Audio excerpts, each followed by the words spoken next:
Welcome to Hollywood Hyperdrive, where you get the inside scoop so fast not even the truth can catch up. I'm your host, Russell Corey, and on this episode, we will help break the news that in December 1999, there was supposed to be a second Star Wars holiday special to promote the home video release of Star Wars Episode 1, The Phantom Menace. But the special, unlike the 1978 Star Wars holiday special, was never aired. Not even once. Now, I'm assuming you're like most Star Wars fans and have never heard of this second holiday special, and this video is going to explain to you why you haven't. But first, let's talk a bit about the infamous first Star Wars holiday special, which only aired once in 1978, but then took on a life of its own as it circulated on bootleg VHS tapes and DVDs at science fiction conventions and is now widely distributed on the internet. Now, I actually watched the original airing of the special when I was a kid, and I always remember that night because, don't tell any of my Carolina friends and fellow alumni, but I was actually a Duke fan when I was young. And on that Friday, November 17th, 1978 night, the Duke Blue Devil basketball team featuring Mike Gminski, Gene Banks, and Jim Spanarkel was going to be at the mall signing autographs. However, this was also the same night that the Star Wars Holiday Special was going to air, and I had to make a decision to either go meet my heroes on the Duke basketball team that had made it to the 1978 Final Four, or stay at home and watch the Star Wars Holiday Special on CBS.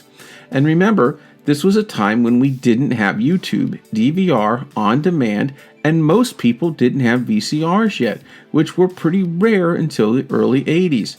Now, my mom told me that I should go to the mall and get the Duke basketball player autographs because the Star Wars special, just like the Charlie Brown's Christmas and Frosty the Snowman specials, would be on every holiday season, and I could just watch it next year.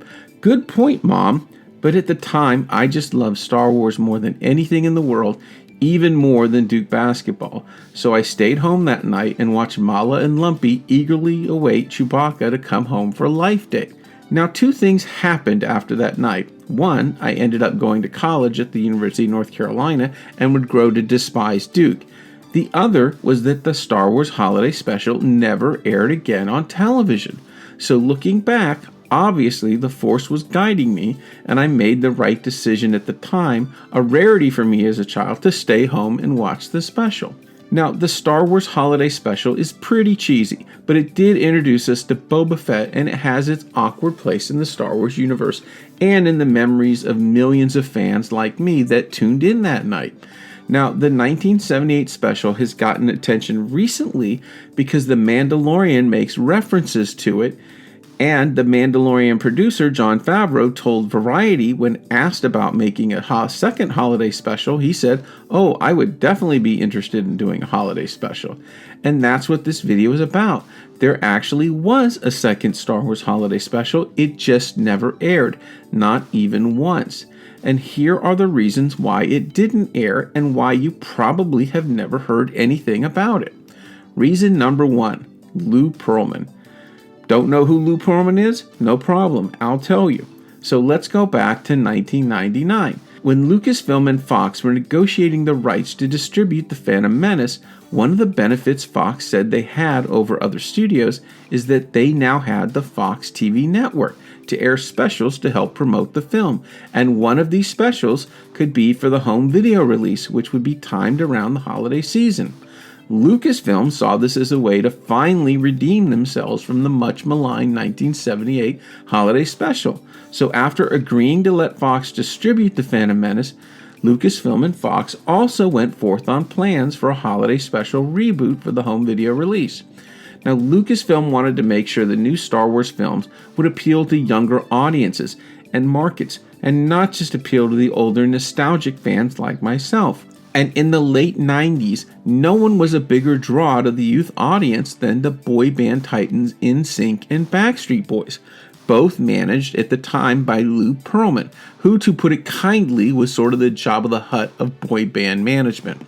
So Lucasfilm approached Pearlman about having one of the bands appear in the TV special. Well, Pearlman said he would deliver both bands on one condition, that he had to be named as one of the producers on the special. Fox and Lucasfilm reluctantly agreed, knowing this was the only way they could get both boy bands, quite a coup at the time. So the two groups performed and acted in the special. But before the special could air, both NSYNC and Backstreet Boys sued Pearlman to get out of their management contracts. And because Pearlman was now a producer on the new Star Wars holiday special, it was dragged into the legal proceedings until ownership of the new songs that were being used prominently in the holiday special could be determined. So legally, Fox couldn't commit to an air date for the special because of these rights issues. Now, things like this get negotiated every day, so this alone didn't prevent the special from being broadcast, but it certainly didn't help. Reason number 2, Jar Jar Binks. Or more to the point, the Jar Jar Binks backlash and allegations of him being a racist caricature.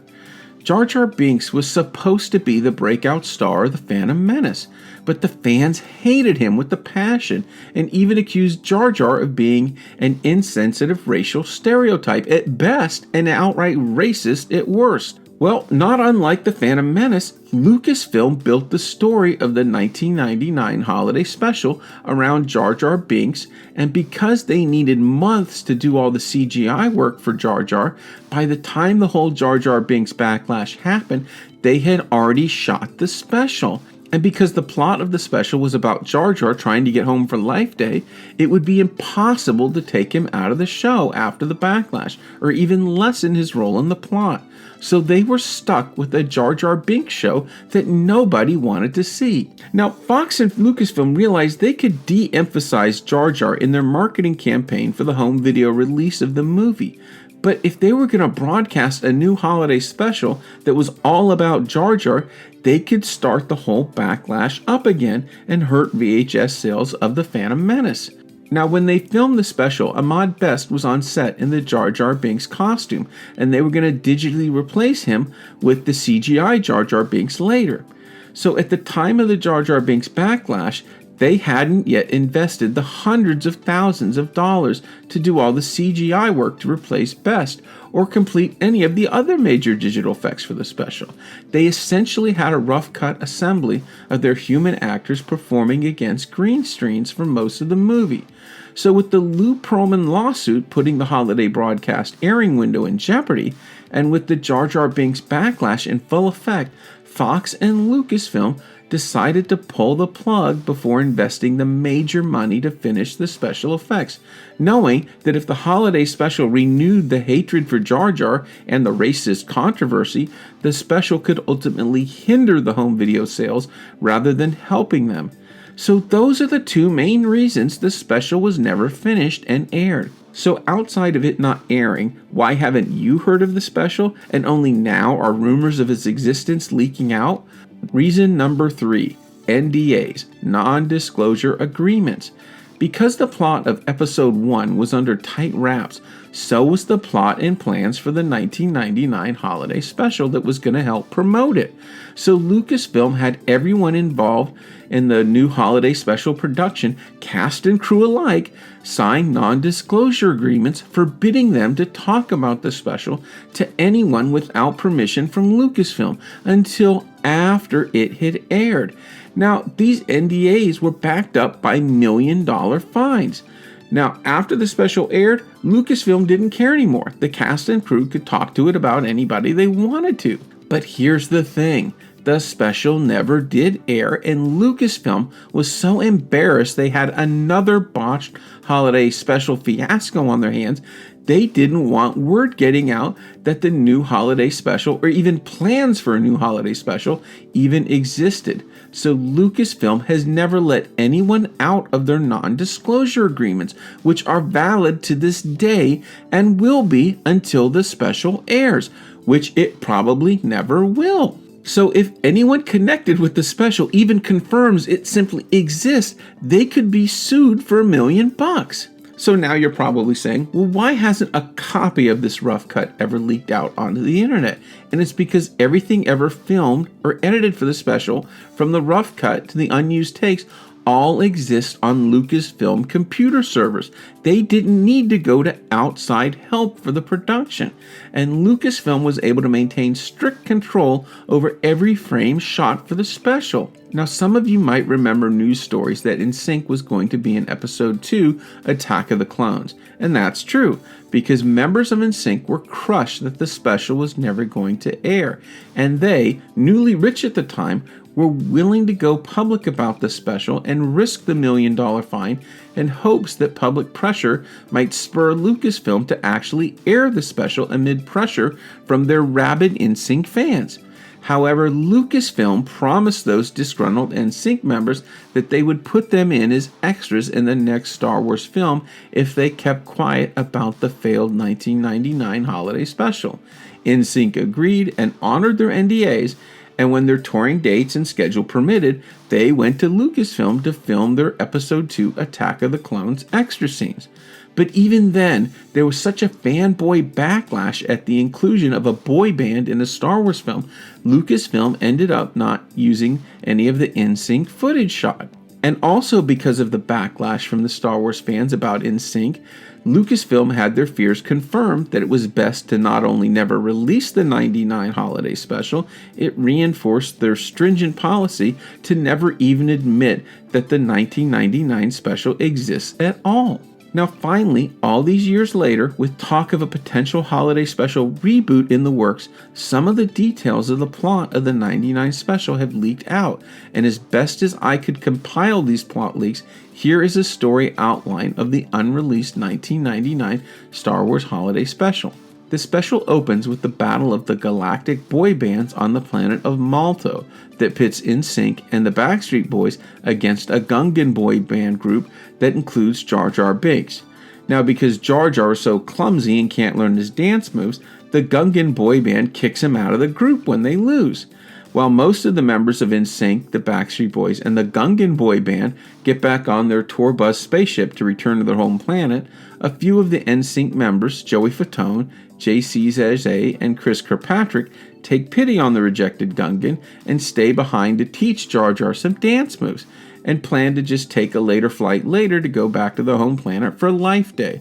However, the conniving governor of Malto hates Life Day and orders all space flights halted so no one can go home and celebrate it with their family. Now the three NSYNC members are stuck on Malto with Jar Jar because they tried to help him learn to be a better dancer. So the four of them go around the spaceport of Malto trying to find a way home with their boy band tour chaperone droid C3Y2K, played by French Stewart from Third Rock from the Sun. First, C3Y2K takes them all to a crusading space lawyer who is also stuck on the planet Malto, played by Ally McBeal's Clarissa Flockhart, to see if she can find a legal way off the planet for them. She's about to appeal their case over a hologram to a galactic Chimerian space judge. But Jar Jar bangs into the hologram projector in Ally McBeal's briefcase, and the galactic judge is so mad at the disrespectful disruption, he finds them all in contempt and throws out their case. Next, they go to a stranded mystic in the spaceport, played by Dharma and Greg's Jenna Elfman, who's going to use her special crystals to communicate with the Jedi Temple on Coruscant and ask help from the Jedi. But before they can tell the Jedi what is happening on Malto, Jar Jar breaks the crystals and they aren't sure if their appeal for help ever got through. Are you starting to notice a pattern here? Then they run into a galactic farm couple played by Reba McEntire and Billy Ray Cyrus, who have a special livestock space hauler, and because they're just transporting animals, they have a special pass to get off the planet and are willing to smuggle the stranded travelers with them. But Jar Jar, again bumbling around, lets all the animals loose who go running through the spaceport, so the farmer's livestock exception pass is no longer valid to leave the planet, and now they're stuck on Malto too. So because of Jar Jar's bumbling, they're all stuck on Malto and have to celebrate Life Day in the spaceport restaurant food court, reminiscing about their favorite Life Day memories with their families. Now Jar Jar feels awful about all of this and wants to leave the group before doing any more harm, but the group, who is actually having a really good time together, realized they would never all be friends now if it wasn't for Jar Jar. And isn't that what Life Day is really all about? Then at the last second, Ewan McGregor is Obi-Wan Kenobi, Natalie Portman is Queen Amidala, and Jake Lloyd is Anakin Skywalker, Obi-Wan's Padawan, lead a Jedi invasion that liberates Malto from their corrupt ruler, who outside of declaring war on Life Day, was also in violation of many of the Federation's trade policies. And now, newly liberated with the travel ban lifted, everyone can go home to celebrate Life Day with their families. Not exactly the worst plot in the world, and it would be amazing as a late 90s cultural curiosity, to say the least, to see the actual special completed. So there is talk of starting a GoFundMe page to pay for the budget needed to let fans complete the special effects and release the 1999 special on the internet. And there is a Twitter campaign, #ReleaseThe99 special, also trying to force Lucasfilm's hand and releasing just a rough cut of the unfinished special, so fans can finish the special effects on their own. But Lucasfilm, despite the increasing leaks on the internet and these grassroots campaigns, stubbornly refuses to even admit the 99 special exists. And now, with the popularity of Baby Yoda and the new goodwill extended to the Star Wars brand from The Mandalorian, the last thing Lucasfilm wants is to drag out Jar Jar Binks and NSYNC and squander their recent turn of good publicity, especially with the talk of Jon Favreau actually doing a new holiday special reboot of his own. So Lucasfilm wants to pretend this whole thing never happened, which means for Star Wars fans like me, and now hopefully you, who would love to see the 1999 Star Wars Episode 1 holiday special, even in its unfinished state, we are going to be denied again, because according to Lucasfilm, it's never going to happen. So thanks again, Hollywood, for ruining my life. Hey, thanks for watching the video. If you liked it, please subscribe to my YouTube channel. Also visit my website, russellcorey.com. You can read my novels there for free. You can also check out my parody of Star Wars, Tweets from Tattooing. It's the Star Wars story told from Luke's point of view after he starts a Twitter account for his uncle's moisture farm. And if you like that, please check out the sequel to it, Hashtags from Hoth. It's a parody of The Empire Strikes Back, again told in tweets. Thanks again for watching. Hope you enjoyed the video. And please keep coming back to Hollywood Hyperdrive, where we're never going to let truth get in the way of a good story.